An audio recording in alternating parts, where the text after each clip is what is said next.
The Bible has so many scriptures that can comfort you and I during times of grief. And I'm going to share one with you this morning. It's from Isaiah chapter 41, verse 10. It says, "Don't you be afraid, for I am with you. Don't be dismayed, for I am your God. I will strengthen you. Yes, I will help you. Yes, I will uphold you with the right hand of my righteousness." So during any time or point of grief, as I've been through, and many of you watching have been through a period of grief where a loved one is no longer with us, this is one scripture. I'm going to share a couple with you as we go in the next couple of days. But this is Isaiah 41:10. To not be afraid. And this is one of the most comforting things that we can remember, that we're not going through it alone. But he promises that he's going to be with us, to be with his children, those who have a relationship with him. I'm with you. And not only is he with us, but it says he is our God.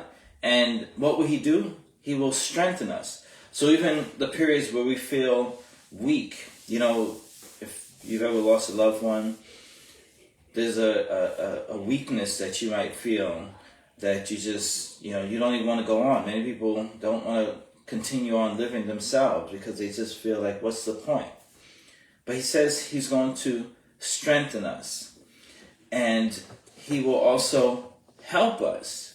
So we're not in a helpless situation or a helpless state, because he promises he's going to strengthen us and he's going to help us through whatever challenges that we're going to face. And we all face individual challenges when it's a time of grief, but he's going to help us to get through the grief. And I'll say not just to get through the grief, but I like to say grow through the grief. So he's going to help us, and he will uphold us, meaning he will even be under us, supporting us, upholding us, lifting us up as well too, with his right hand of his righteousness.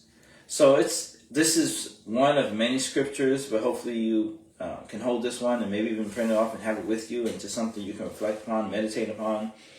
If you're still grieving, and it doesn't even have to be a recent death. I know people that are grieving many, many, many years after their loved one has died.